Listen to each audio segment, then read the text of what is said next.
You clicked on this video because that title, the inflation tax on your savings, didn't sound like financial advice. It felt like someone was reading your mind at 11:30 on a Tuesday night. You know the moment I'm talking about. That specific, heavy silence when you open your banking app. You look at the number in your savings account.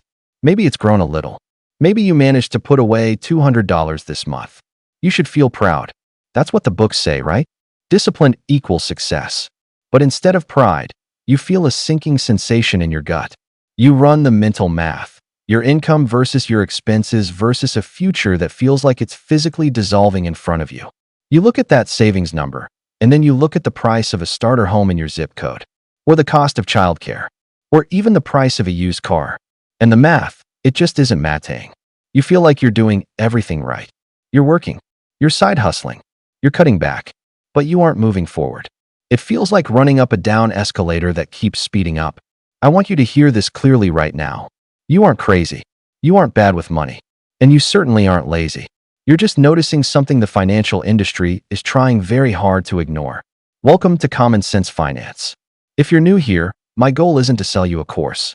I'm not here to tell you to dropship or quit coffee. My goal is to look at the reality of our financial lives without the filter of toxic positivity. We need to have an honest, uncomfortable conversation about why the advice our parents gave us, work hard, save 10%, and wait, feels like trying to empty the ocean with a teaspoon. I'm not an expert above you. I'm a witness standing next to you. We signed a social contract that promised if we played by the rules, got the degree, got the job, we'd be okay. That contract has been breached. If saving feels pointless, that is not a character flaw. It is a rational response to a system where the rules changed mid-game.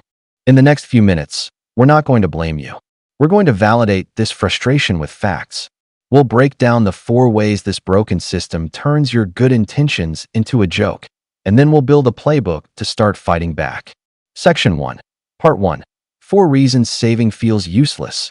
All right, let's diagnose why your hard-earned savings feel like they're going nowhere. These aren't your failures. They are rational reactions to a broken game. Reason 1. You're saving without a believable target. This isn't a lack of discipline. It's a symptom of hopelessness. When the goal of buying a house or retiring comfortably feels like a fantasy, saving becomes an endless chore with no finish line. Your brain sees no reward. So the second a minor inconvenience pops up, that savings account is the first place you raid. The fix is to reclaim a small sense of control. Pick one specific, winnable goal. Call it your $1,000 car repair fund due in 3 months. Give it a name and a deadline. When the big dreams feel out of reach, you must start by proving to yourself that small missions are still possible. Reason 2. You're out saving pennies while losing dollars to inflation. This is the heart of the illusion. You put $100 a month into a standard savings account earning less than 1% APY, while the real cost of living and assets climbs by 3%, 5%, or more. Your money is losing purchasing power every second. You're not building wealth. Your wealth is actively decaying. This is the asset gap in action, the chasm between stagnant wages and exploding asset prices. You can't cross a canyon with baby steps. The fix? Your money must outrun inflation. For short-term goals, a high-yield savings account is the bare minimum, with rates of 4% or higher. For long-term goals, you have to invest. A simple S&P 500 index fund has historically averaged around 10% annually. This isn't about getting rich quick, it's about not getting poor slowly. Reason 3. You use raises for relief, not just investing. You finally get that $5,000 raise. The immediate instinct isn't to invest at all, it's to breathe. You upgrade something, you fix something, you buy something that makes life a little more bearable. This isn't a moral failing.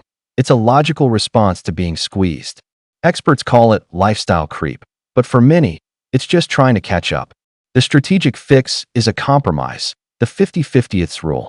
Before you see it, 50% of every raise or bonus gets automatically invested. If your income goes up by $10,000, you immediately set up an automatic transfer to invest $5,000 of it. You use the other half to improve your life now. This creates the gap between what you earn and spend, where wealth is born, without demanding total self-denial. Reason 4. You're being gaslit by the latte lie. You've heard it. If you just stopped buying coffee, you'd be a millionaire. This isn't just bad math, it's psychological warfare. It shifts the blame from a broken economic system to your personal choices. Let's be real. That $7 coffee or $10 delivery fee is often a coping mechanism, a small moment of joy in a high-pressure, low-reward world. The fix isn't to live a life of miserable austerity. The fix is to conduct a one-month audit. Use a budgeting app not to shame yourself, but to gather intelligence. See where the money is actually going.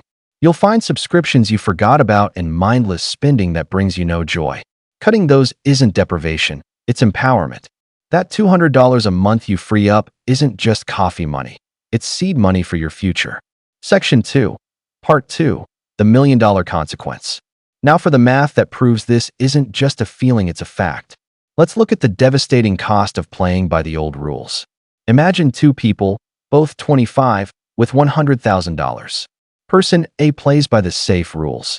They put their $100,000 in a traditional savings account, earning a tiny return. They feel secure because the number never goes down. Person B understands the new rules.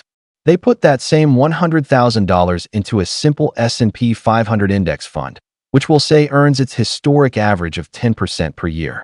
After 1 year, with inflation at 3%, Person A's purchasing power barely moved. In some cases, even slipped backward. Person B has a real gain of around $7,000. They moved forward. Now, let's zoom out 30 years. Person A's $100,000 in that safe account barely stays ahead of inflation over the years. Person B's $100,000 left to compound will have grown to over $1.74 million. Read that again. The difference is over $1.6 million. That is the $1 million impact of one decision. The difference wasn't luck, it was understanding a critical truth.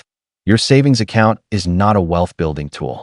It's a holding pen where banks borrow your money for almost nothing, loan it out at high rates, and get rich off your caution. Section 3. Part 3. Why this is so hard. If the math is this obvious, why doesn't everyone invest? Because we're wired to fall into traps that the modern world exploits. First, the progress is invisible at the start. Investing your first $100 doesn't deliver a dopamine hit. There's no immediate reward. Our brains crave instant gratification, but compounding is the ultimate game of delayed gratification. Second, we fear the wrong enemy. Inflation is an invisible thief. You don't feel your savings account getting weaker. Meanwhile, the stock market is visibly volatile. You see a day of red numbers and your stomach drops, even though the market has historically always trended up over the long term. And third, social media creates a fake financial reality. You scroll past new cars and exotic vacations, and you feel like you're falling behind. The truth is that a huge number of people are living paycheck to fund that lifestyle. The boring choice to automatically invest every month doesn't make for a good Instagram story, but it's the only path to real freedom. You have to flip the script in your head. Boring now equals free later. Your 3-minute act of defiance. Here is your 3-minute action plan to do the moment this video is over. Open your banking app. Find the automatic transfer option. Set up a recurring transfer, just $50 or whatever you can afford from your checking to a separate savings account. Name that account $1,000 emergency fund. Automate the first small win. Second, go to your app store and download a budgeting app. Connect your main account. Your only goal for 1 week is to be a detective. Find 2 subscriptions or recurring charges you can kill without feeling any pain. That's it. Now, open a Roth IRA or a brokerage account. There are many low-fee, easy-to-use options. With help of a financial advisor, start to transfer at least $50 each month into a broad market index fund, like one that tracks the S&P 500. Don't overthink it. Just make the first move. In less than 5 minutes, you've gone from being a passive victim of the system to an active player. If you're ready to stop blaming yourself and start navigating the world as it truly is, subscribe. We're done with